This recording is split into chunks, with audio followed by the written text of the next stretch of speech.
When you need help or advice, you turn to your parents or a trusted friend for help.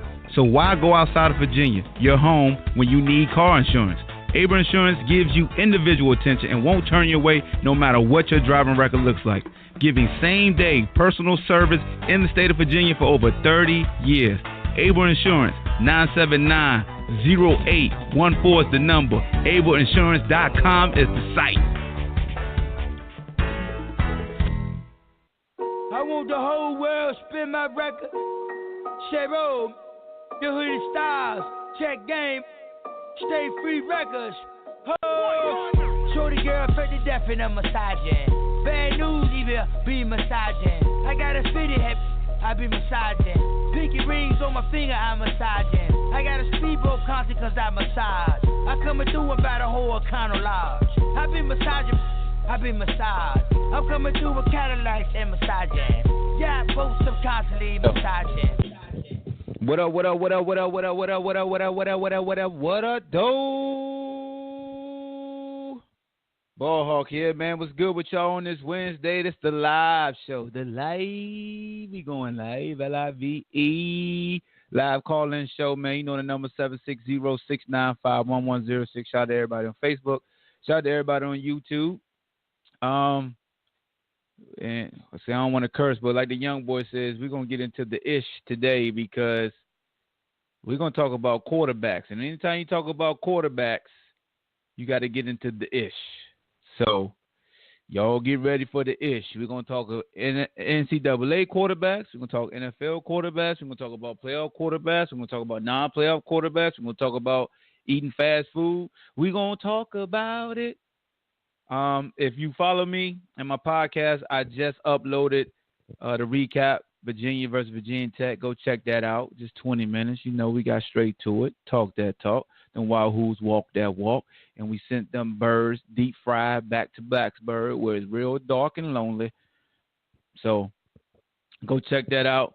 Also, once I'm done with this, I'm going to have a YouTube video uploading discussing my thoughts on Antonio Brown, so you don't want to miss that video. So if you haven't subscribed to my YouTube video, go search the Ballhawk Show on YouTube. I got so much stuff going in my head right now. It's just more and more episodes as we speak. I'm trying to be like Soulja Boy. That's right. I'm trying to be like Soulja Boy. If y'all ain't seen that Soulja Boy interview on the Breakfast Club, you missing out. You got to go see the Soulja Boy interview on the Breakfast Club. It's the best stand-up comedy special I've seen in years. It's hilarious. Even though he got some truths in the laughs, it's hilarious. So without further ado, what y'all want to talk about first? Let's see. First, we're gonna go ahead and get out the room, out the way. It ain't gonna take that long. We gotta talk about this fast food banquet that was held at the White House. The fast food banquet that was held at the White House. It ain't about who paid for it. It ain't about what. We just going to call it what it is. It's supposed to be a celebration. It's supposed to be the pinnacle. You reached the pinnacle. Now, he didn't have to feed them. I'm not saying you had to feed them. I applaud you for feeding the young men, women, staff that came with Clemson. I applaud you for that, Donald. Matter of fact, I got something better than clapping up that you can't hear. Kids, give it up for Donald Trump for feeding the people. We give it up to you, Donald, for feeding the kids, okay? No, we're not knocking you for feeding them. We're knocking you for the food of choice, okay? Here's the thing. Don't you are the Donald. Mad Money. Did you put out a request and Clemson said they wanted fast food? Because Clemson is a team that all bowl week, they've been going to all these banquets, getting all these 2, 3, 4-course meals, buffet styles, ribs, pork chops, steaks, macaroni, cheese, yams, turkey. Don't matter. It's been thrown at them. And then you win the game. I'm about to go to the White House, right? You ain't expecting to eat at the White House, Other presidents could have ordered like pizza and stuff. We don't know, but we know what you did because you put it out there. This is what I did. I paid for it. So once you say you did something, what do we do in the world? We critique it. So we critiquing it. We like, okay, Donald paying out his own. Donald doing it up, boy. What you order, Donald? Yo, I can't wait, man. Donald Trump Yo, he feeding us, yo. And we at the White House. I'm trying to tell you, boy, I can't wait to eat. As soon as they walked up in the place, they was like, now hold up. Am I getting punked? I could get this in the dining hall. Oh, hell no. I put on my shirt and tie for this.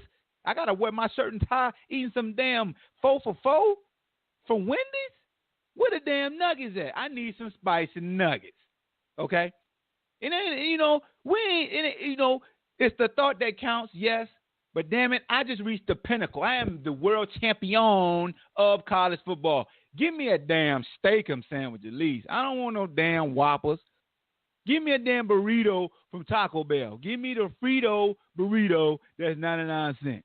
And then all the people who want to defend Donald, because I don't know why you want to defend, we got to have fun with you. It's jokes. We having fun. Want to put out that Trevor Lawrence said this was the best meal that they ever had. And I looked at that damn meme. I said, if that boy really said that, he is the dumbest dude I've heard in my life. If that's the best meal you ever had, and you've been at Clemson all year, and you went through bowl week all week, and this is the best meal you ever had, which they said it was a lie. But whoever made that meme, you should be ashamed of your damn self. They go to Clemson.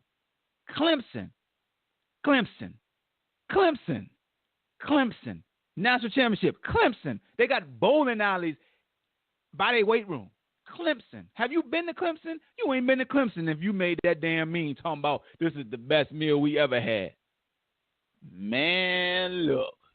Donald, yes, you paid for it. Out your pocket. $1,000, $2,000, $3,000, $1,000. Hey, NFL dudes pay more in fines than what you did for that meal probably. But at the end of the day, we all can agree.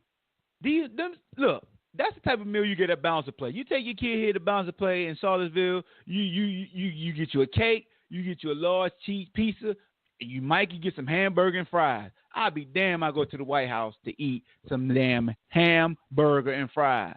Oh, and they had salads. But you got people out here copping, please, for that mess.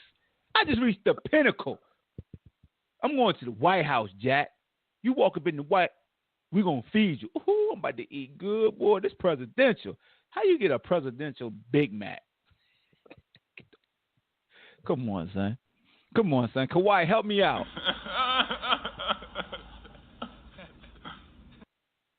Man, ain't nowhere in the world.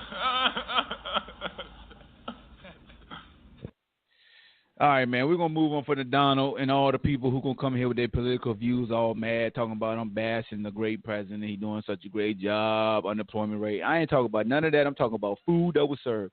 All right, man, let's get to the quarterbacks. Jalen Hurts has transferred to Oklahoma for his senior year.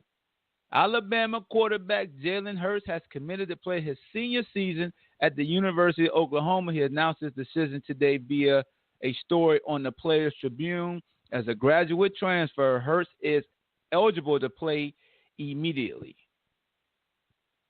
Say, bro, now white folks saying that they requested it. Man, if they requested that damn, look, if Dabo Sweeney allowed them damn boys to request some damn fast food, he need to slap every last one of them, all 95 of them mother suckers. Where's Michael Blackson when I need them mother suckers? If they requested a 4 for 4 from Wendy's, they need to get smacked.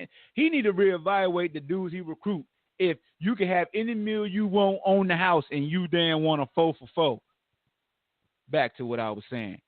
They said Hurts entered the transfer protocol last week, took his first official visit to Maryland, which a lot of people and myself thought he would be going because the OC from Alabama, or was it the quarterback's coach? One of them went to Maryland, and then he visited Oklahoma on Saturday. Then he went to Miami on Sunday. Hurts also drew interest from a number of other programs. Sources told ESPN, including Auburn, Tennessee, Utah, UCLA, Florida State, and Ohio State. The Houston native went 26-2 as a starter at Alabama before he was benched in favor of Tua this season. During his 2 seasons, that's DeVille calling in. During his 2 seasons as a starter, man, he was the SEC Offensive Player of the Year. If you didn't know, threw for a combined 4,800 yards, 40 touchdowns, 10 interceptions to go along with 1,800 yards rushing and 21 rushing touchdowns. So Jalen Hurts, he follows the likes of Baker Mayfield and Kyler Murray who transferred to Oklahoma and went on to win the Heisman Trophy and to lead the program to the college football playoffs each of the last 2 seasons, most recently losing to the semifinal round to Alabama in the Capital One Orange Bowl in December. Yo, what's up, JaVale?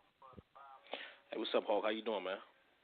I'm doing good, man. We talking about Jalen Hurts right now, transferring to Oklahoma. What's your thoughts on that, brother? Yeah.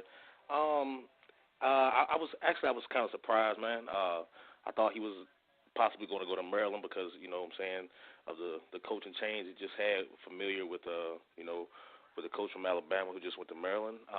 But at the same time, man, I think he's looking at, what Murray did this year, what Baker Mayfield done last year, and that the Oklahoma coach is on the hot stove, as far as NFL owners and GMs, and he's trying to make it to the next. He's trying to make it to the next level. So he's a very prideful individual, as most primetime athletes are, and I think he feels if Murray and Mayfield were top picks and Heisman Trophy winners in that offense, I feel he thinks he can do the same thing. Yeah, I definitely feel like he's trying to use the coach's pedigree to his advantage for the next level purposes. That's so he's truly evaluated fairly, and probably hoping that he can coach him up to that pro style to where he's a wanted prospect, man. Go from a possible undrafted free agent to now drafted because of going to Oklahoma and the company that he's keeping as far as following 2 Heisman Trophy winners. So I think it's a good choice, man. I definitely think it's a good choice. It's just funny that somebody sent me something on Twitter, man. I got to pull it up, how they're taking in Jalen Hurts, but apparently, Bleacher Report said that the five-star Oklahoma QB signing Spencer Rattler said Coach Riley told me he's not taking a transfer quarterback anytime soon. That was December 31st, and less than a month later, Jalen Hurts has announced his transfer to Oklahoma. Yeah. And another thing, Hawk, as far as Hurts, man, I think he was humble by the benching, last year to go to Tua. But to his credit, man, he stuck in there. He didn't badmouth Saban or the program. And then when he had to be called upon this year, when Tua went down, I think he stepped up, and I think he performed admirably. Like, I think he done well. You know what I'm saying? So, big ups to him, and I wish him the best of luck. But I think he has a chance. And especially with the prototypical quote unquote quarterbacks that the NFL looks for, I think that was another big reason that he went to Oklahoma, because Mayfield and Murray aren't quote unquote prototypical quarterback as far as size. Yeah. So I think that was another thing that played into his decision into going to Oklahoma. No, I definitely agree with that. T, what's good with you, man? You unmuted, fam. What's good? What up with you, man? We talking about Jalen Hurts transferring to Oklahoma to start the show off. I already talked about Donald Trump and the fast food banquet that he had. So those are the first 2. Donald Dump, man. You call him Donald Dump? Donald Dump, man.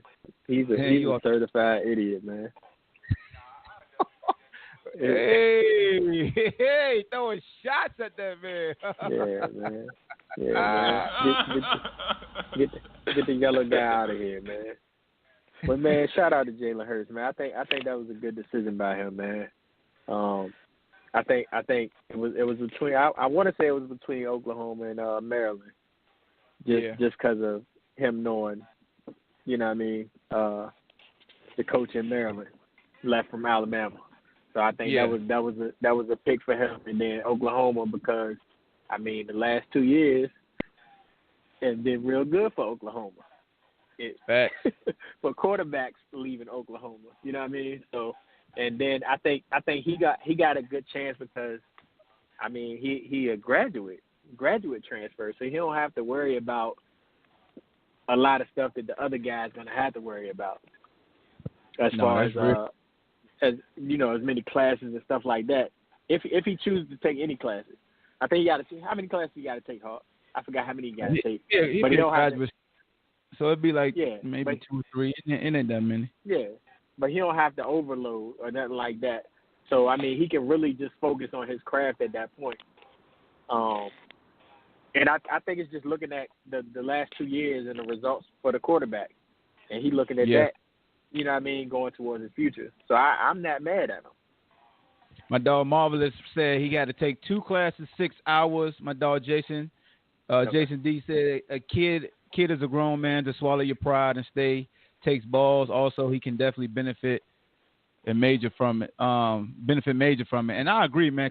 Cause me personally, when he got benched in favor of Tua, and Coach Saban didn't really want to be transparent, which he didn't have to, and say who was going to start. I felt like he still has a red shirt. He could have left and red shirted, but he did take the high road. But most of the time, what do you truly get in the end for taking the high road? And somebody basically peeped game was like, look, man, he had Alabama. He take the high road, do what he's supposed to do, and then leave. You know, he'll be forever revered and loved, and you never know what can work out in the end. So he didn't want to burn any bridges, so I could respect him for that. Hey, and actually, I thought he was going to do the same thing as Brian done. You know, with the rule, if you don't play, 4 games, you can still get that red shirt. So I really am surprised he waited the entire season. I thought by week 4, when Brian left Clemson, I thought he was going to leave Alabama as well. Well, the rule is just 4 games, period. So, and then he didn't have to leave by week 4, just 4 games, period. But I definitely see what you're saying. Yeah, I definitely see what you're saying. I think that was a character move, though. Like, I think that's something that NFL scouts gonna look at. You know what I mean? And coaches and stuff like that. That he good for. It's kind of like the same situation with Nick Foles and Carson Wentz. How the quarterbacks, like, they got each other back.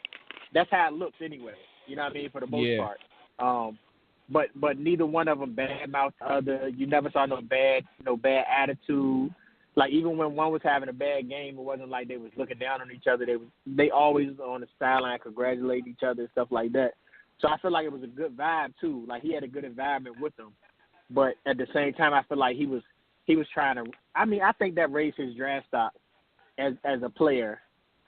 As a professional, you know what I mean? Instead of him like, oh yeah, I'm gonna roll out, I'm gonna go do me. He stayed, you know what I mean? And then like you said, who else on the line, huh? Oh, that's JaVale. Okay, like JaVale said, when his number got called, he performed. Yeah, it speaks to his character, and that helps with to the GMs and stuff like that. And you definitely want that on your side. We got a couple of people in the stream. My dog Bean says, smart move. Nick Saban has a starter in every position in the NFL but quarterback. My dog Marvelous Robinson said he was focused on graduating, and that's why he stayed, because he knew he'd have 1 year left. So he bit the bullet to graduate at Bama, which that's smart. My dog Ethan said, when I have a minute, I'm going to let JaVale answer this. When I have a minute, he like to hear my projection for UVA next year, because the football schedule was released this year, and I'm going to do a private recorded podcast on my thoughts. But since JaVale is here, he is a UVA sports aficionado. JaVale, have you seen the schedule? If not, I could read off who we play, and you can provide. I haven't seen the schedule, but I know we probably got Florida State, Clemson, and maybe Notre Dame again next year, because we haven't seen them since they came to Charlottesville 2 years ago.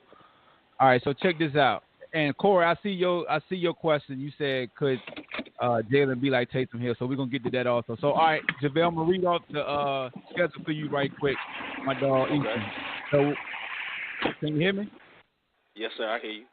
All right, so we play Pitt first. Do you think that's a win or a loss at Pitt? Pitt smash mouth, man, and it was a kind of sloppy game when they came here. I'm not sure what they lost and what they have coming back. They lost both running backs. Oh well, I would say that's a victory. All right, we play William & Mary here, second. Yeah, that's a win. All right, we play Florida State here, the third game of the year. Florida State had a bad year this year, bro. They surprised me. Like I wasn't expecting them to be that bad. And Francois, he's going back. He's not leaving. Did I read that the other day where he's going back to FSU? Yeah, they don't know. They don't know what he want to do.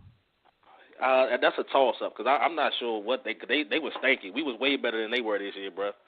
All right, so we'll go toss up. We won't pick that one. Old Dominion, you gonna say that's a win, right? Yeah, for sure. All right, then we go to Notre Dame. That's a loss. Okay, we go and then we go to Miami. We beat them this year. Yeah, I'd say that's a victory. We can be better next year than we were this year. Right. So that's 4. Then we play Duke here. Yeah, they lost their quarterback. All right, yeah, then we play at Louisville. So you got 5 wins right now. Louisville, we go to Louisville next. Got that. That's a W too. All right, so that's 6 wins. North Carolina at North Carolina. That's another victory. That's 7 wins. Got Georgia Tech here. New coach. New scheme. Coming off of the loss when we should have beat them at towards the end of the season. It's at home in Ville. That's a W too. So that's 8 wins, right? Yeah. Liberty. W. 9 wins. Then Virginia Tech. In Blacksburg. That's no, that's here. That's here. Oh, yeah, that's home this year. It was in Blacksburg this year. Oh, I'm going W. That's the Friday and Saturday after Thanksgiving, like it always is. Definitely W. So you got. We win 10 games. 10 wins. You got 10 wins. Florida State's the toss up, and us losing to Notre Dame. So worst case scenario would be 10-2 according to JaVale. Hey, how we get out of playing Clemson again, bruh? We ain't played Clemson in like 3 years. We ain't played If UVA win 10 games, they're gonna see him in the ACC championship. If they win 10 games, they'll see him next year in the regular season. Believe that. Yeah, they definitely will. Yeah. Hey, all right, man. Play for real, Hawk. Besides Notre Dame, that schedule not that bad, bro. For real. No, so I mean, to be honest with you, North Carolina will be better than what they was last year. They got a lot of guys returning, offensively and defensively. Georgia Tech will be okay. They got a new scheme, so that's the tricky part. Duke, they lost their quarterback, but they got a mobile guy that backed up Daniel. ODU, I never seen them live, and we saw they could rise up to the occasion, but it is a favorable schedule. So I needed more time to really go back and look at rosters. ODU did beat Tech last year, right? Yeah, that's why I said they'll rise up I said they'll rise up. Okay, yeah, I got that. I got you, Clyde. I'll be there in the morning, man. Clyde bullying me live on air right now that I better be in the gym in the morning. All right, man. So we're gonna transition to Hawk, can I ask you one more question before we transition? Yeah. One more question. Yeah, go ahead. When it comes to Murray, and I was one of the people, I was all in on him playing baseball until I'd done some research. And when it comes to baseball, the guaranteed money, it sounds good, but when you look into it, those major league players, it takes until their 5th or 6th year to get that good money. You know what I'm saying? Yeah, so, break it down, JaVale. As the article I read was stating how Lamar Jackson, the last pick of the first round last year, still got more money. Oh, that's right, JaVale. You want on air Monday. Nah, that's right. Nah. You won't hit that. You know what I'm saying? I'm about to get on you and be like, dog, I said all that about Lamar. Oh, go ahead. My bad. Nah, but I mean, that's, is that JaVale? Yeah, he missed the boys about the HBCU too. I told you, JaVale. I know. Hold on. Disclaimer: I sent JaVale.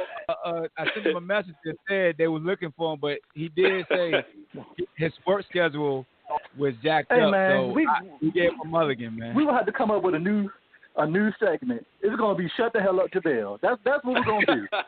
This new segment gonna be Shut the Hell Up, JaVale. Every time you're wrong, shut the hell up, JaVale. He said, what did you say? Last week you said, why we always discount Phillip Rivers. And what I tell you about Phillip Rivers, he had LT, Antonio Gates, and he had, did he have Michael Turner and Darren Sproles? And had Vincent Jackson at one point. He had all that talent and couldn't do nothing with it. And guess what? He goes to New England and stinks it up again. So guess what? Shut the hell up, JaVale. Don't want to hear nothing else about Phillip Rivers ever again. Is that Phillip Rivers again? Is that Phillip Rivers or is that just Belichick and Brady? No. You don't get to use that excuse. I'm sorry. Nope. If your defense ain't showing up, your offense got to. I don't want to hear it. Hey, I thought the Chargers were gonna put up a better fight than they did. I mean, that game was over in the first quarter for real. It was too. Hey, for one, it was too cold, and two, I don't want to hear it. He ain't got no excuse, man. So next game, let's talk about the Colts. You said, man, the Colts looking good. Colts got the best offensive line. Colts going, Andrew Luck is balling. He gonna roll up in Kansas City. He think gonna take them boys. What happened to the Colts that weekend, bro? What happened to the Colts? They got destroyed, like I told you.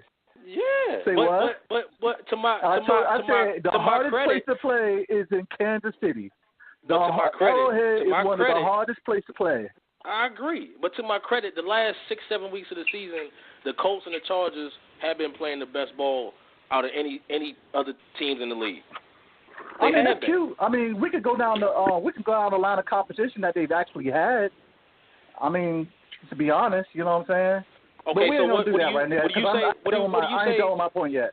Okay, go continue. All right, so what was the other game I beat you on? Oh yeah, Dallas and the Rams.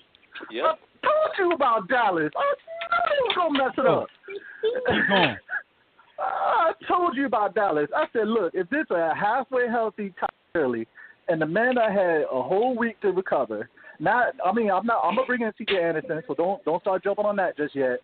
But as far as the game plan goes, I said, look, man, Sean McVay had 2 weeks to prepare for whichever team. I mean, they know Seattle, so the only people they really have to prepare for is Dallas, and they had the perfect game plan for Dallas. And I said, look, man, he's a mine. And then I said, you talking about with Russell Wilson, and he still was able to catch up to Dallas. And I told y'all Jared Goff. I mean, he ain't do too much, but Jared Goff won't about to lose in the game. I said that as well. I mean, okay. I told you your boy Amari Cooper. I said he may get off. I didn't know he was gonna get off because I said it's not gonna be as good of a game because Aqib Talib is back, and Aqib Talib is the dog of that team. So we already knew. I already knew that when it came face to face with that defense, okay, Amari Cooper got off once. You ain't hear from him since. After that first touchdown. So that got shut down. What I didn't expect for them was to get beat down on the run game the way that they did, but I'm glad it happened. So the only game I'll give you credit for is the Philadelphia Saints game. But then again, I can't give you credit for that because the Nick Foles thing that you said, right? And you going on about Nick Foles, right? Hey, hold on. That wasn't Nick Foles. No. I'll let you talk. Continue. I swear I'll let you talk. I will let you talk. So when you talk about your boy Nick Foles, right? That first pitch that he threw, you know what I'm saying? Anybody knows you throw that ball earlier or you lead your receiver, he's going to catch that rock. Ertz has got that boy beat about at least 5 to 6 yards. Right. And then he throws it late behind him and let old short Marshawn Lattimore come up and climb the ladder on him. Right. 9 times out of 10, Carson Wentz makes that throw. Sleep makes that throw. Oh. And then let's talk about your boy on the last one against the with what's your boy name? What's that wide receiver? Alshon Jeffrey. Alshon, right?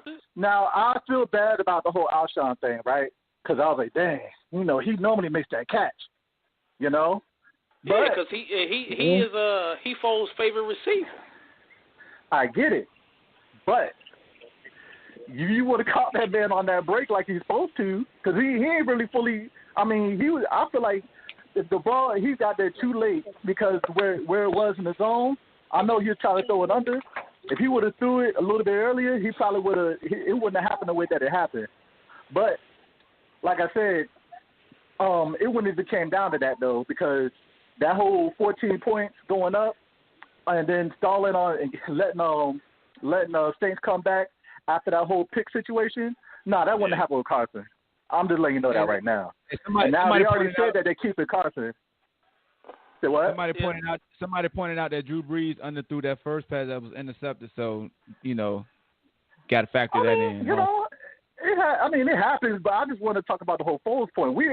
Brees is already proven. He's getting old.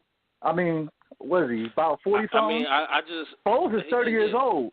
Right. Foles. I'm just saying. He's gonna turn 30, man. You talking about keeping him, and then over Carson. And Carson can make every throw that. Well, actually, probably make better throws than your boy Foles because of the fact that Carson got a stronger arm. I'm speaking of and he has better talent. All right, we gotta let JaVale rebuttal. Go ahead, JaVale. Go ahead. Go ahead. I'm not saying Carson Wentz is bad. I'm not saying that at all. I'm not saying that not if I came across as saying that that's not it, but the past 4 or 5 years we've seen in the NFL, the quarterbacks can play until they're 39, 40, 41. You know what I'm saying? And I feel as being 29, Nick Foles can still play 10 years in the league. Like and with that system with the Eagles, I think that system fits him, to the T. So I'm just saying, Carson Wentz coming off an ACL plus a back injury. His health is an issue now. So the Eagles could trade him and get another first round pick. And probably something else. Let me stop you right there, JaVale, one quick. If you just said injury is a concern, how are they gonna get a first rounder for Carson Wentz? Because they will, bro. If Amari Cooper as a wide receiver was able to garner a first round pick. Careful. No major Carson injury. Wentz will get a first round. No major injury. Right. Carson not getting a first round pick because he got a lower back fracture coming off the ACL. Everybody saw him throwing off his back foot all year. He was still okay. So you're kind of making my point for me. So if Foles doesn't have this injury and Foles doesn't throw off his back foot, what makes you feel that just because so you're saying Carson Wentz is a better asset just because he's younger? Just because he's younger? No. What I'm saying is pretty much. What I'm saying is Carson's the future. Saying. That's the point that I'm making. He's the future. I'm saying age plays a role. 4 years younger plays a role for me personally at quarterback. Okay. And here's the other thing about the age too. Cole Foles been sitting up mighty comfortably in that pocket. You know what I'm saying? Now that the O-line's intact, right? That O-line, how long do you think that O-line's going to have as far as their peak years? Because you're one of your best guys, Jason Peters, is getting up there in age, and so is Kelsey. Kelsey's pretty old too. Your youngest guys are Brooks and Peters Collins? Peters is going to be good, man. Peters and my man Trent Williams probably been the best two tackles over the past 7-8 years, man. And they still Peters is getting old. He didn't play half of last year. Peters been getting beat up too, though. He's been injured a lot. Yeah, but he still got 3 quality years left. You can't say that. Somebody's been out. Then they have a year. You can't say that. Go ahead. You kind of confused me, JaVale, just for the simple fact is you basically said a young Carson Wentz, he's been hurt. That's an issue. But do like Trent, who's older and been getting hurt, that's not an issue. Like, but the different position, tackles, different position, totally different position. If you play tackle and quarterback, it's totally different. Trenches. Yeah, but that's still, but it's still. But it's, hey, dog, you had a 300-pound lineman lean on you. But I'm saying, bro. I know what you're saying, man. I understand what you're saying, but at the same point, I don't because tackles different. You can go back to Orlando Pace or all the tackles. It's easier for them to play through injuries. It's much easier for them to play through injuries, and they're more nagging injuries than ACLs or backs or ligaments or soft muscle tissue injuries. To me, the position plays a role when you talk about injuries. So none of his injuries concern you, like the Achilles or nothing. Carson Wentz? No. The lineman you talking about? Trent Williams? Jason Peters. Jason Peters. Oh yeah, but no, because he came back strong. He came back strong, Carson didn't come back strong because Carson left with a back injury before the season was over. No. I'm talking about, and Weston got hurt this year also. Like both of them been missing games each year.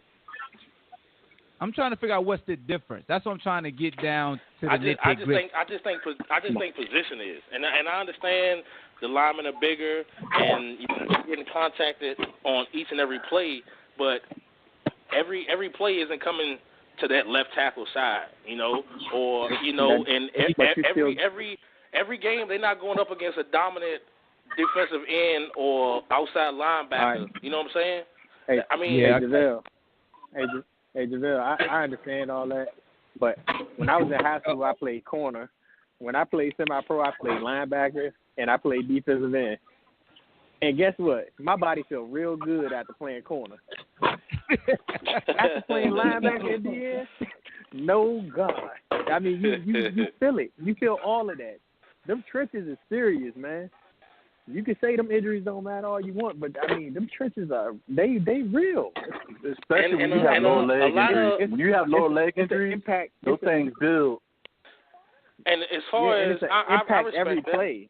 I respect that. You gotta understand, when it comes to impact every play. And I'm not sure because I don't follow Jason Peters and the Eagles as much as I do the Skins and Trent Williams. But when it comes to Trent Williams, a lot of his, I'm not going to say a lot, but there was a substantial number was because of suspension for the weed. And then this year, he missed time because of a thumb injury. I mean, he had a dislocated thumb that kept him out 4 or 5 games. You know what I'm saying? He probably kept him out. Probably toward when did he come out though? Because probably came out once Alex Smith got hurt. Because there was no point in keeping him in after he probably broke his thumb. No, he came back stuff like that too. No, that was in the middle of the season. But you got to think about a thumb. He needs his thumb. Yeah, he got a punch. To hold, to grab. Yeah, you're right. All right. No, I'm with that. They hold on every play though.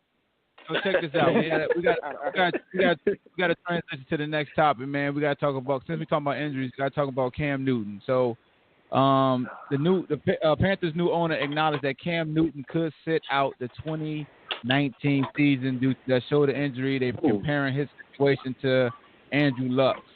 And the owner said, if you told me he took a year off and could recover and be fully recovered and everything else, then that's what they would look at. And then they talk about looking at veteran quarterbacks like Tyrod, like Nick Foles, Teddy Bridgewater, and Ryan Fitzpatrick. But the only thing that's a hiccup is they gave Cam all that money, so the salary cap space they had to, cut in other areas to try to sign another quarterback if that shoulder isn't healed up by next year. They can go get that backup quarterback for Luck. So do you think Brissett? Yeah, Brissett. I think he would be a great fit for them. All right. Now, do you think Cam will restructure to help the Panthers out?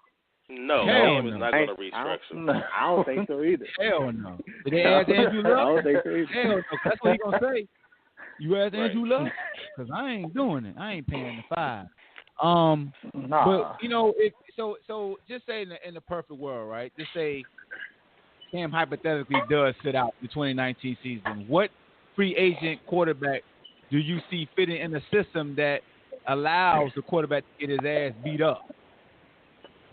I don't think Teddy goes there because of the fact that Teddy's had been with Norv Turner before, and even though it was cool and all, but Norv Turner didn't really work out with Teddy need to stay where he at, because if he can ride out and just be easy when Drew Brees retire, he can fit right into Sean Payton's system, man. If he can learn from Sean Payton and Drew Brees, he need to stay his ass in the NO and just chill. Talk. I'm with you right there. If I'm Teddy, I don't move at all. I stay there. But Drew Brees is smaller in stature as well. And I hear people say, he's listed as 6'1", but I hear he's more like 5'9", 5'10", as Teddy Bridgewater. same stature, same size.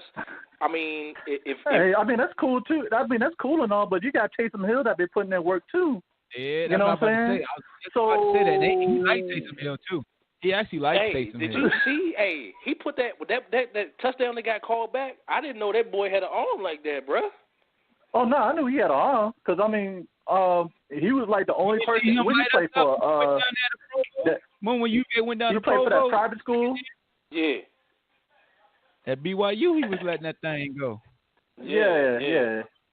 He was the truth at BYU.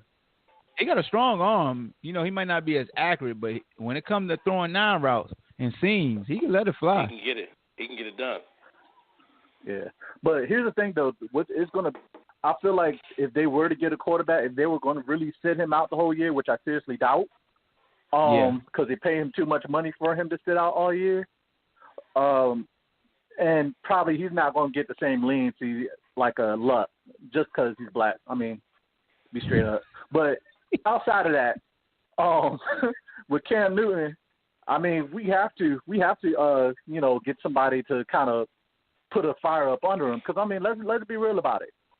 Cam is only good for passes, either 5 yards, like 10 yards and under on the short, or 50 yards or longer. Them in between, he's real shaky. AT, and if you can get somebody to come in on the in between, I mean, you got to get somebody to light a fire up under him. What's up? Can I ask you a question, T? Cam Newton has went to a Super Bowl, and Cam Newton has been an MVP. So if he has a serious AC joint, why wouldn't he get the leniency that Andrew Luck has gotten last year when he had to sit out? He said because something that you don't like, Bill. You ain't gonna like what he said. Because he's black. I understand. I heard.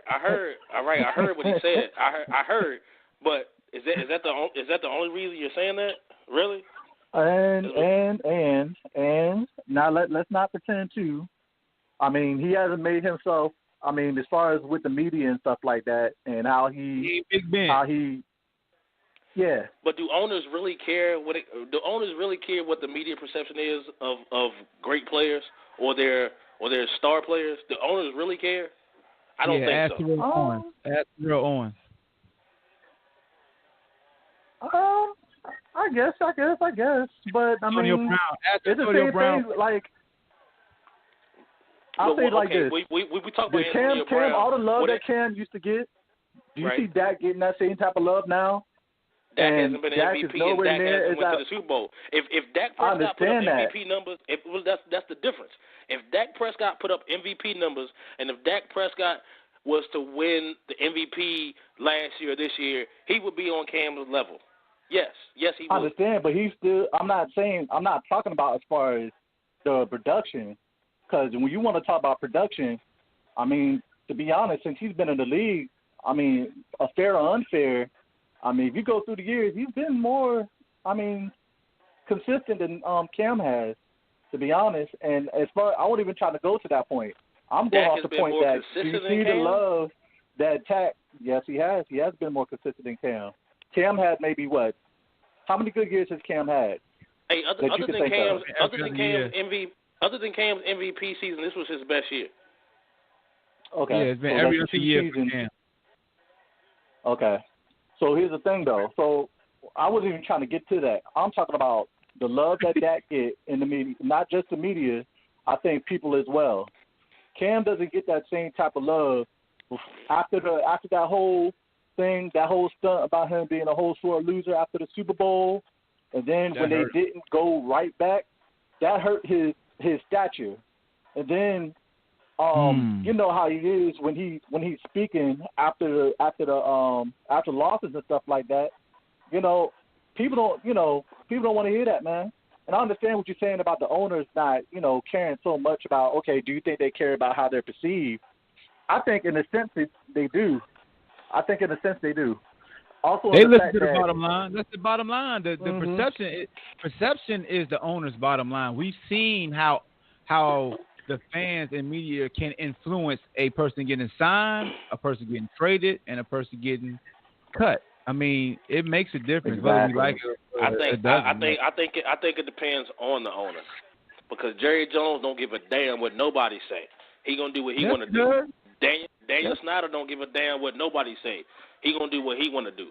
So I guess it depends on the front. Yeah.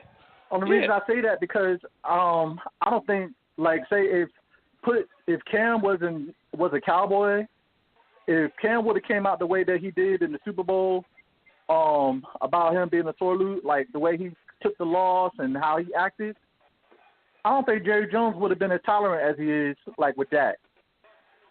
Even with all the narratives about he's not all that great or not being not getting over that hump.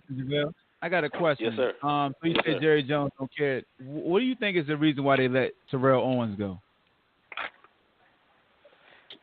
I think with T.O., I think it was because he was just coming to malcontent towards the organization and not having respect for anybody. I don't think it was because, as we were talking about, the media or what sponsors have to say. I think that was an inside situation, just kind of like not to the level, but on the same level with AB and the Steelers. I mean, this man didn't show up for work the whole week before the last game of the season when they still had a chance to make the playoffs, and then showed up and said, "I'm playing." Here's the thing. Go ahead.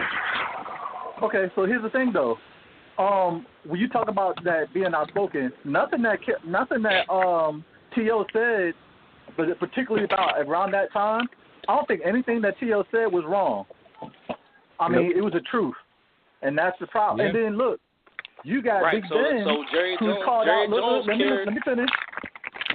You got Big Ben that called out his coaches multiple times, and over a set of years, and he's still the starting quarterback, and nobody does anything to him. But you got T.O. We can even go recent. Your boy, DJ Swearinger, said something negative about their coach. Ooh. It was true, and then he was cut. You know what I'm saying? Quarterback who has won a Super Bowl. A player. Quarterback who has won a Super Bowl. That's the difference.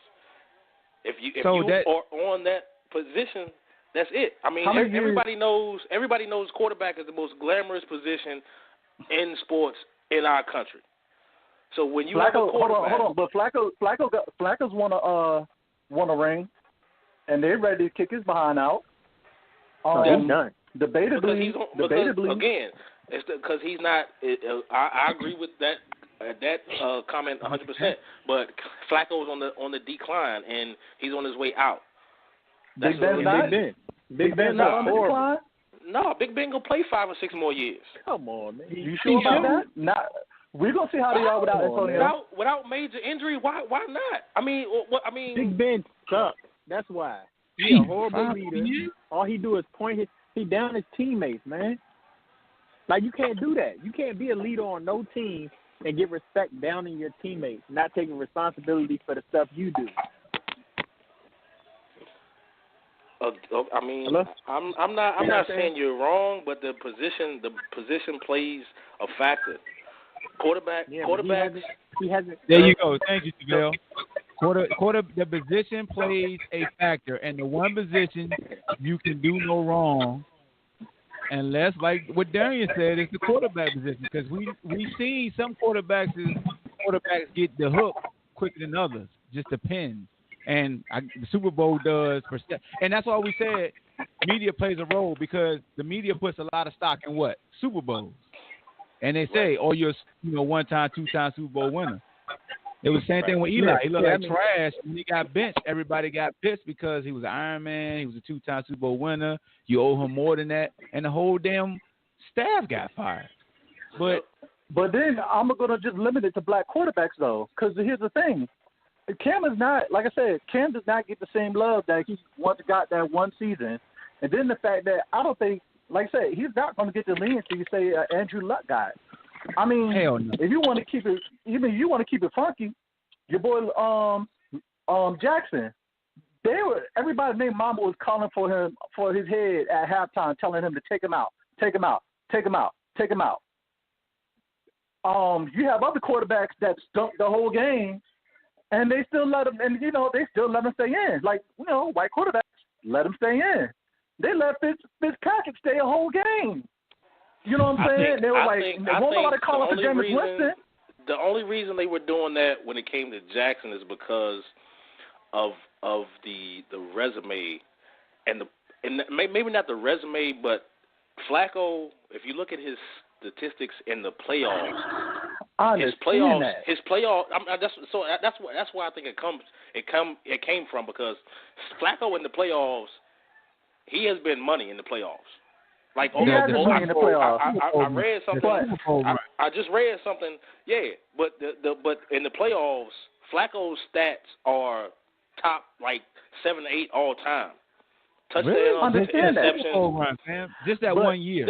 Just that one. No. I'm speaking not just the year they won the Super Bowl. I'm talking about his playoff stats as a whole, overall.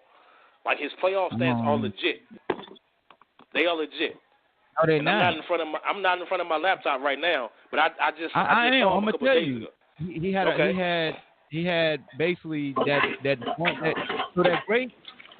that great Super Bowl run in 2012. We had 11 touchdowns, no interceptions. If you take out that year, he basically has 14 touchdowns and 10 interceptions. So that 1 year really skews his stats. But don't get me wrong. I mean, yeah, he's like Eli Manning to me. I will put him in that class that they do elevate their play in the playoffs the older they got. Because the older you got, the better. So I'm not going to sit here and lie and not Flacco. So I do agree with you on that. Here's the thing about Flacco. Flacco is a statue in the pocket. Bosa and Ingram was on Jackson behind all game long. What did we think that Joe Flacco was going to do when he got in?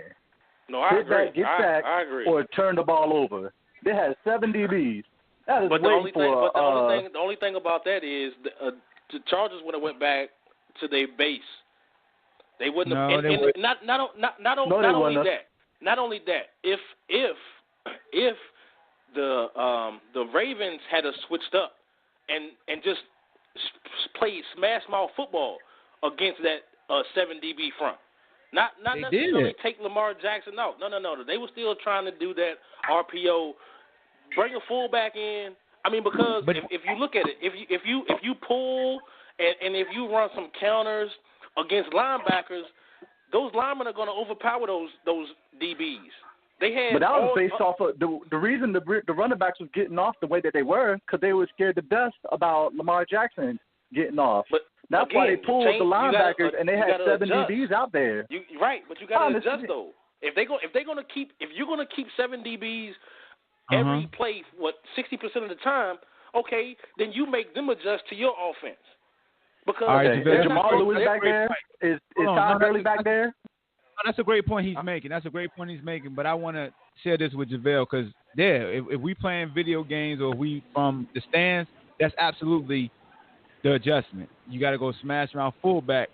But if you haven't been doing it for 2 months, and what's been so successful has been the RPO, the read zones, you got to think as a coach, if you haven't prepared to do that, you just can't do it. I used to think that too. Oh, we just throwing this defense or this coverage and it's going to work. But if you haven't repped it, it's not going to work. And I think that's why you see a lot of teams not employ what you were saying. And I think that's what Darren was getting to as far as he put Flacco in, because the Chargers would have stayed in it for the simple fact that the game plan was wrong. Because if you saw to play the Patriots, they used the same defensive game plan, but the Patriots had a lot of mesh routes and seam routes and hammer routes. They played short football with them and made them cover in space, which that's what Lamar and them did in the fourth quarter. If you look at that fourth quarter, how they came out, they spread them open. And people think Lamar only completed pass because of the prevent. Well, Lamar was actually completing vertical. He wasn't just deaking and dunking. He was throwing down the field, completing balls. So I think that's what made the OC get fired. I think fatigue mattered too, though, Hawk, because we could be for real too. It didn't look like it against the Patriots, but Casey Hayward ain't no joke. Neither is Derwin James. I mean, they have capable DBs. You know what I'm saying? And it ain't like Michael Crabtree and John Brown is really nothing special. You know, Michael Crabtree had been on the downslide since he had left San Francisco. He ain't been the same player since Sherman made him look crazy. You know what I'm saying? He has not been the same player. And then John Brown, there's a reason John Brown isn't in Arizona. If they really wanted him, they would have kept him. All that John Brown is used for is speed. He's never been somebody that can, you know, get off a press or this crisp route runner. All he knows is to fly. So when you're limited at that, I mean, what are you really gonna do? And then you can't. As far as the tight ends go, I mean, you had to keep the tight ends back to block because the boy was getting killed. So he obviously the tackles needed help. So, I mean, when you don't have nothing like that to work with, I mean, it's just unfair. But, I mean, when it comes to those matchups, but at the same time, you can't kill the kid and want to be like, oh, well, you know, we got to, not even just the presentation of just having that quarterback over there like, hey, you know, we're going to go ahead and take you out and, you know, all that other stuff. Because I guarantee you, Big Ben goes out and had that same performance, they're not taking him out. Who else is it? I don't even got to go that far. Your boy with the Jaguars has gotten so many chances, and he's been so trash juiced, and nobody ever talks about taking him out. Okay, but they don't give those type. They don't give the scrutiny. I agree with your Blake Bortles. I agree with your Blake Bortles, but you can't compare. You cannot compare Cam to who'd you say before that? You talking about Lamar? Out? Yeah, you can't compare that. You can't compare. Lamar Jackson hasn't done anything. I mean, I'm not, and I like Lamar Jackson. Don't get me wrong. I was one who on draft night was saying he should be a top 5-10 pick. So I like Lamar Jackson. I'm not comparing the quarterback. I'm comparing the situation. But you just said if Big Ben had a bad first half, nobody would be screaming to take him out. But Big Ben his resume and his credentials are far greater than Lamar Jackson, especially as a rookie. So that's a complete difference. That's a complete difference. Hey yo, how come nobody talks? And I don't mean to cut off, but just a thought. And finish your thought when I finish this.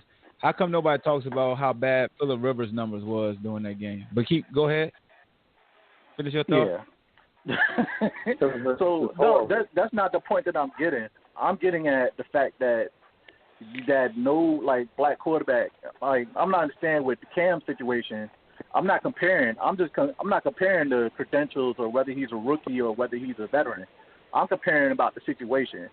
He's not going to get all year to recover. I mean, let's be real about that. He's not going to get that leniency.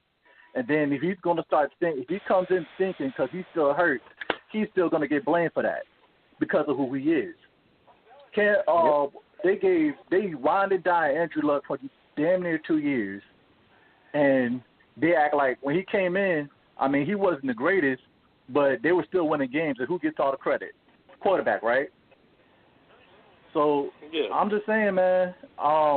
Same thing. He suffered from that double standard. The same thing would have happened if it was the Seahawks and Russell Wilson.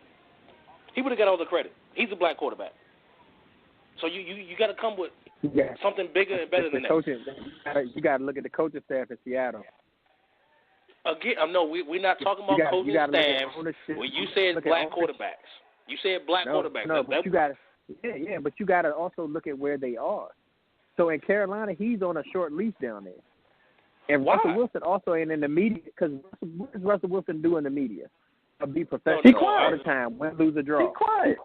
He's not a. You got to think about why the Legion of Boom had went and turned on him. That whole defense turned on him because of the fact that he wouldn't stand up. It's not about the player. It's not about his race or the color of his skin. It's about the individual. Because if it was Russell Wilson, it wouldn't be an issue. If we were in Houston and it was Watson, it wouldn't be an issue. So it's about the individual himself, not about being a black quarterback. I think with Russell Wilson, you have a point because he's the outlier. But when you said Watson is drugged through the dirt. Did you not see the playoff game when they was killing him? But he hasn't. He still doesn't have that perception as Cam does. That's because he doesn't say anything. Cam doesn't. That's my Cam point. Is not in the media. No, you're not listening. What's Cam Deshaun doesn't know Watson's what perception right now? What is he seen as? I mean, I don't think he's considered a malcontent or he's all about himself player as Cam is. When they describe Deshaun Watson, what do they say he is as far as his skills? What type of quarterback is he? He's an athletic quarterback. Dual threat quarterback. Yeah. Why is that? Does he run that much? No, he doesn't.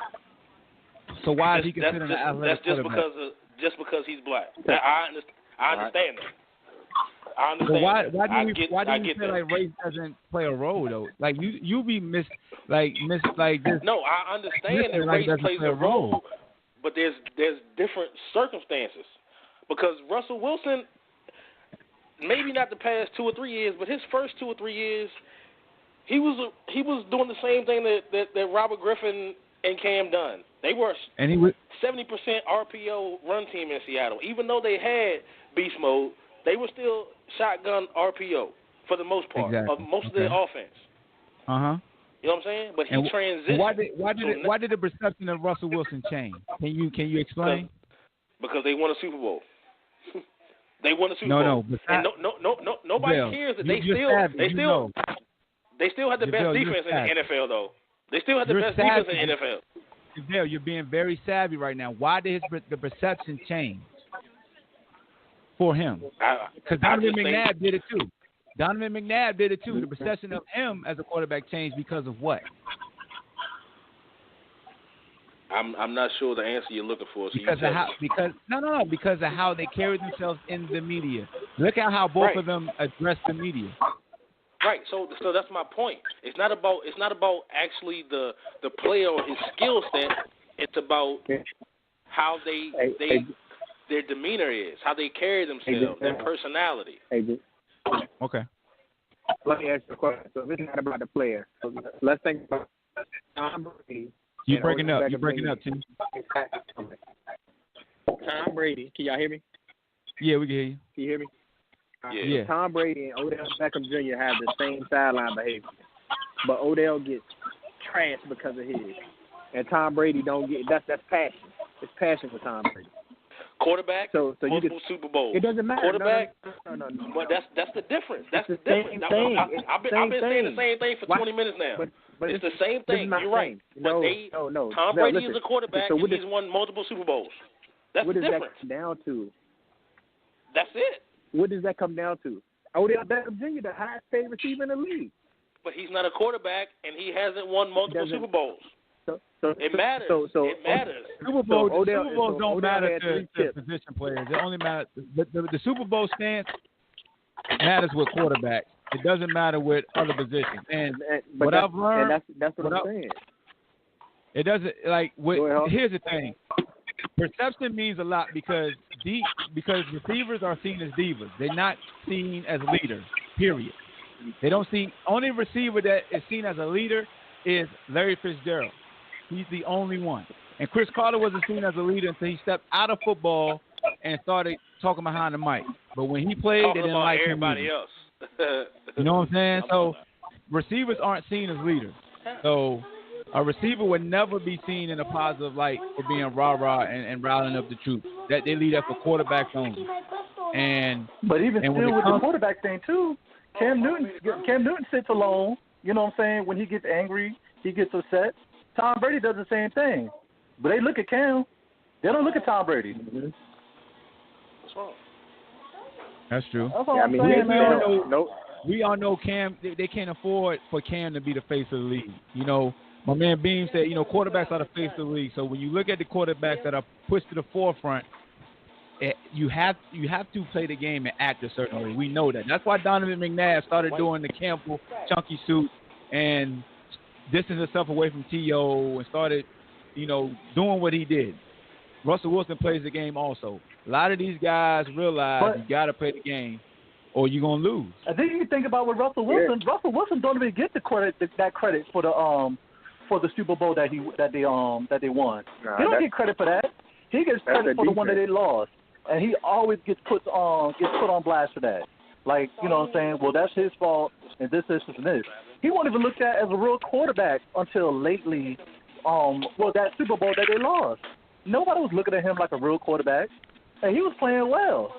But he ain't had these big quarterback numbers until lately, and everybody started to recognize him. But it took years for somebody to for him to get recognized. The same thing that happened with Randall Cunningham. Randall Cunningham didn't get the same treatment, and it took him years. They didn't really take him until he came to us at Minnesota, and damn near had a perfect season. And oh man, he got this arm, and he had a hell of a season. But you don't think you don't think he grew? Hold on. I got to cut you off there, T. But you don't think Randall Cunningham grew from when he was with the Eagles to when he was with Minnesota? Not to mention he had two of the top probably 10 best wide receivers of all time, and maybe even the top 20 running back in Smith. So, I mean, you just can't go on that. You got to look at who's around, the talent, the coaching scheme. I mean, Randall Cunningham, yes. I think he's a great athlete. He's a not great quarterback, NFL standards, but a above average quarterback. But you got Carter, Randy Moss, and Smith at your disposal. Come on, man. But you can't. But they don't make that excuse. That's almost like saying Troy Aikman and what he had. Because Troy Aikman's numbers, he probably shouldn't be a fucking Hall of Famer. Hey, JaVale, can I tell you something? Yeah. You do know in 1988, Randall threw for 3,800 yards in most of his career without Randy Moss. That was one season though, but his best season of his career was with the Vikings. All right. Well, then the next year he threw for 3,400 yards, and then yet today he threw for 3,400 yards again and 30 touchdowns. So he did this before he got those receivers. I just want to throw that out there, Okay. And we also got was Chris Carter on his team? No. When he played with the Eagles? Let me see that. Let me see those 3 years, because let's see who was his receivers. I mean, because Chris Carter is an all-time great. Nah, Chris Carter wasn't there. That was Fred Barnett, Calvin Williams, Keith Jackson. Okay. I mean, well, yeah, I agree. I wasn't sure. I thought he played with Carter here too when he was at Randall legit. He's legit. No, Randall's legit. I like Randall. And you know what pisses me off about when people say mobile quarterbacks always get hurt? Guess how Randy Cunningham got hurt? He was in the pocket. He wasn't running. He was in the pocket. And guess what the coach told him they needed him to do? Stand in the pocket. And that's when he got hurt. Yeah. No, I agree with that. Randall was a beast, man. So when I looked at it today, Hawk, after we talked earlier, and I looked at the quarterbacks coming out in the draft with Mary. So I looked at like 3 or 4 different guys as far as quarterbacks in the draft. Yeah. And everybody has Mary, not in this order, but they have Mary, they have Haskins, and I didn't even pay attention. They got the kid from Missouri. I saw like 4 or 5 guys say he's the best quarterback in the draft over Haskins. So when it comes to this draft, and my skin's picking in the middle of the first round at 15, like if somebody takes, say, Haskins, or not even Haskins, say somebody takes a kid from Missouri first, and it's 7 or 8 because the Giants pick at 6. So if it's 7, 8, do you think the Skins should trade up to draft Haskins or Murray? Nope. I just need to take Murray. He's not going to draft a quarterback this year. No offensive line beat Missouri. Take Murray, man. Take Murray. Missouri has been trash. What are you talking about? But that kid from Missouri he's 6'4", 6'5", 220. And when I think of him, I think of what the Jaguars did with old boy coming out of UCF. He had the size, he had the stature, he had the arm. But his team was winning. He had just won a bowl game. It's not luck. Missouri ain't done nothing. I'm just They saying, bro. Come on, man. Thank you, Swift. We gotta talk about the damn Skins again. Oh hell no. No. I was just saying I wasn't trying to bring them up. I was just saying that we in the position to need a quarterback, and we're gonna be one of the teams, or it could be the boy from Duke. Like, we need a quarterback. Take Murray, man. Take Murray. You need somebody to sell tickets. I mean, I think if he there, bro, I think they gonna take him. Take him. I really do. Y'all need it. Trust me. He ain't gonna stay, but okay. Yeah, but that's the only thing. If he gets drafted by a team he doesn't want to go to, he can say, I'm going to play baseball. He ain't gonna do that. Yeah. If he go in the first round, he gonna sign. He gonna take that bread. Trust me. He done tipped his hand. That's what he chasing. That money. Listen, unless Murray has a good breakout season, he's gonna get buried on the bench. Like, that's come on, man. I don't want that to happen to him. He's better if he's going to come in. He's better off being like Randall L was. You saying for any team or just the Redskins? He said any team. I'm saying for any team. Nah, I don't think so, bro. I don't think so. He's 5'9", 195. So what? And Russell Wilson's only 5'9". Russell Wilson's only 5'11". Here we go. 5'11". We missed Monday. 5'11". What's the difference? You put Russell Wilson next to your boy in the Oklahoma Murray. He looks like a giant to that little boy, man. Stop it. I mean, Russell Wilson's been in the NFL for 5 or 6, 7 years with a weight program and lifting weights. It's not. No, Listen, bro. Coming out of NC State and Wisconsin, Russell Wilson was not that much bigger than Murray is now. You can tell. You can look at him. He didn't look like his actual size. He was not that much big. Now he is, bro. But coming out of NC State and Wisconsin, no, he wasn't. Looked like, no, he wasn't. Yes, he was. That's not facts. No, come on, man. Get him, JaVale. That's not facts. That's not facts. Russell Wilson was also an MLB draft pick, and everybody thought he was going to baseball because the guaranteed money. If you can play quarterback in the NFL, you're going to play that instead of going to baseball. You ever seen a 5'9" quarterback? You ever seen a 5'9" quarterback? You ever seen a 5'9" quarterback? Russell Wilson's 5'10". Drew Brees. You know a 5'9" quarterback, JaVale. You know one. You ain't thinking. Drew Brees 5'10". No, 5'9". We know one, JaVale. You watch football. You got to think. Hey. You like cereal? Hey, Hulk, you wild boy, Russ is like more like 5'11" in cleats. You know who I'm talking about, Darian? Quarterback that's 5'9" that loves cereal. He was on a cereal box. Doug Flutie. There you go. Oh my God. Oh my God. Hey, no, come on, JaVale. I'm trying to help you, man. You got to fight back. Hold on, T. Reaching. That's Darian. That ain't T. That's Darian. Oh, I'm sorry. Darian. So Doug Flutie. Reaching. He didn't have a. He's not a Hall of Famer. He wasn't great, but he was productive, right? And he went to the CFL for 10, 11 years before he came back to America and played in the NFL. So why can't this man come out of college as a Heisman Trophy winner and who had better numbers than the Rookie of the Year, the number 1 draft pick this year, and Baker Mayfield? Why can't he be productive? Bigger, stronger, faster, bro. That's all I got to say to that. Different league, you know that. Come on, man. You got guys that's running this.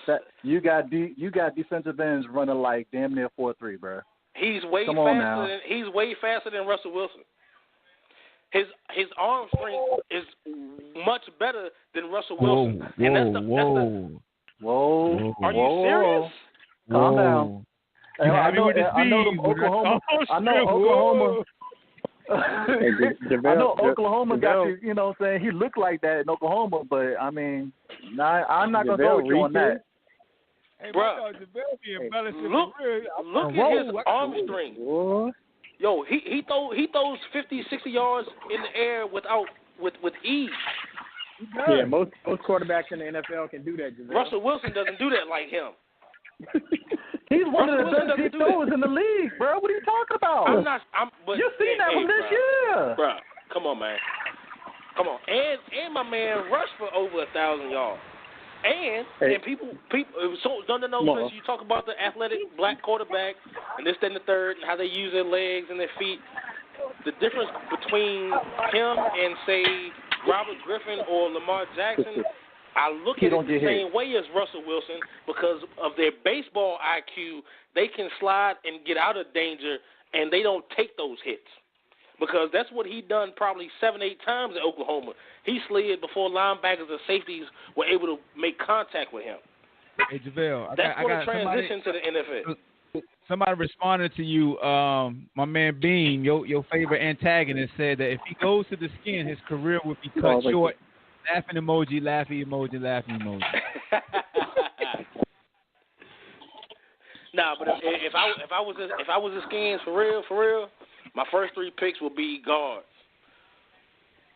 The top 3 guards, because Trent Williams still has 2 or 3 years left.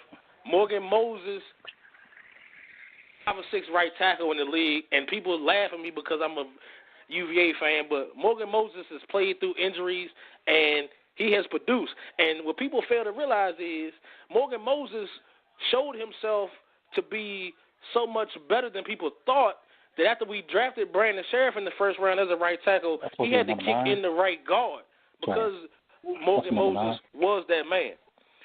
If I was the Skins, I would draft straight offensive linemen because the defensive line, those young bulls, in the next 2-3 years with the Alabama boys, with my boy from my hometown in Culpeper, at D tackle from Tech, and Ionitis, that's where most teams are good at, offensive line and defensive line.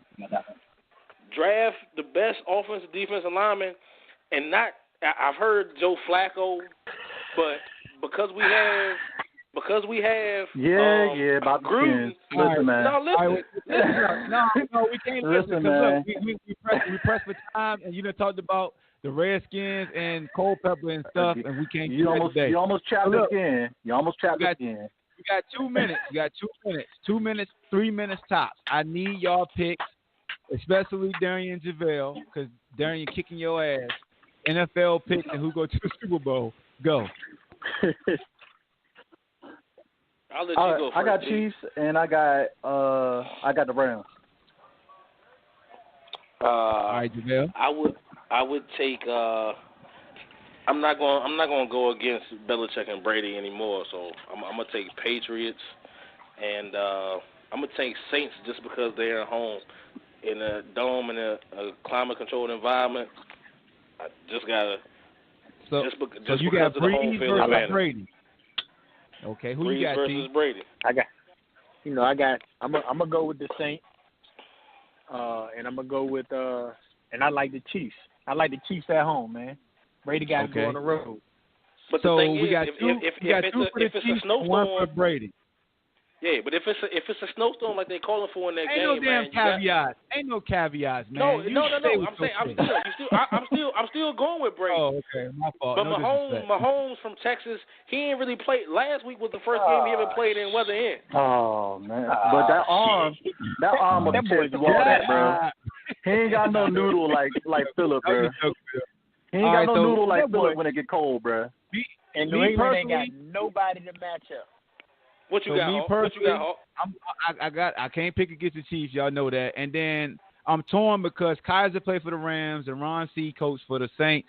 I got to go with my homeboy Ron C. Hampton Crabber Pride. Salute to Michael Kaiser. So I got a Breeze versus Mahomes to show you who the true MVP is of the league in the Super Bowl. If Breeze plays Brady, I need Breeze to win. Hold on. I'm doing my JaVale. Hold on. I need Breeze. If it's Breeze and Brady, I need Breeze to win so he can solidify why he the damn GOAT. Right. I like that. Hey, and Hawk, you took that from me because I didn't want to go homeboy because Micah is my man. I know, dog. And you know what I'm saying? And I rock with Sean McVay because I think Sean McVay is the Belichick of the next 20 years when Belichick retire for real. Sean McVay like that. Oh yeah, and Tommy Reaman also in the scouting department for New Orleans, another 757 representative. So I got to go with the Saints, man. But y'all go ahead and get y'all shout outs, y'all pleasantries, man, before we load up out of here. Start with JaVale since you work at 5 a.m. Go. Oh, nah, good shot, man. I'm good, man. I'm about to go. And we had a good day today, man. I'm just sitting back watching my Wahoos in this game last night again. Since I've been on the phone with y'all the whole time watching this. But when we get to talk about our Who's, I've definitely got a lot to say. Hey, and Hawk, I'm gonna leave on this. Somebody better call Tajero. My boy's ready. Call him. Later, fellas. All right, dog. Hey, dog. I'm laughing at my own little slogan, though, because he just said that joint to perfection, though, dog. Hey, all right, T, what you got, dog? Hey, man, shout out Ball Hawk. Shout out Able Insurance and the rest of the sponsors. Hey, shout out JaVale Darian. Shout out Ball Hawk, period. Hey, look, man. Hey, shout out the presidential meal that Clemson got. You know, that's a new presidential combo, so you know. I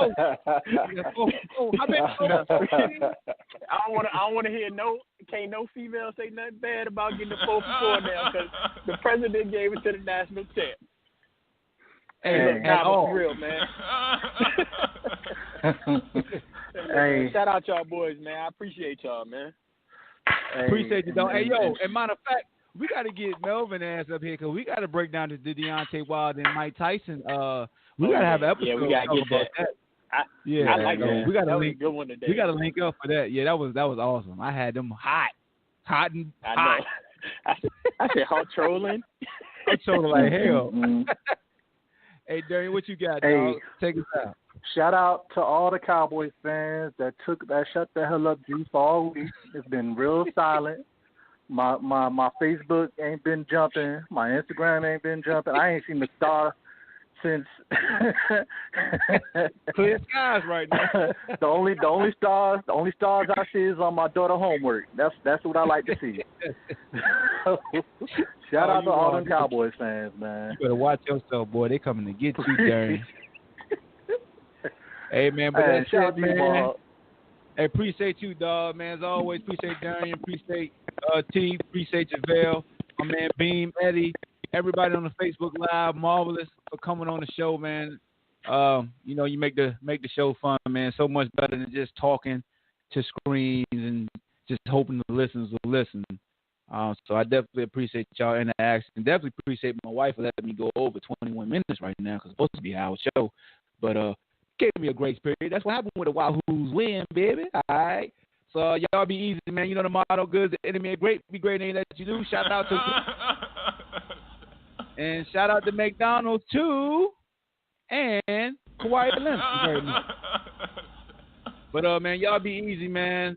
Y'all be on the lookout that I'm dropping Antonio Brown video on YouTube. I'll be sharing it on Facebook that I recorded, that I got to upload and edit. I got a message to Antonio Brown right now because he in trouble. He just don't know it. The NFL out to get him. So you definitely want to see that video and what I got to say about that. You listening right now on iTunes, PodBean, BlogTalk Radio. Just go to my YouTube channel, subscribe to the Ball Hawk Show, man. Salute to y'all. Y'all have a great rest of the week, great weekend. Enjoy the games. We'll be back Monday, man. Ball Hawk, we out of here. Where my dog baby at? I want the whole world spin my record. Cheryl, the hooded styles, check game, stay free records. Oh, shorty girl fed to death and I'm massaging. Bad news even be massaging. I got a city hip, I be massaging. Pinky rings on my finger, I'm massaging. I got a speedboat concert cause I massage. I coming through about a whole Econo Lodge. I be massaging,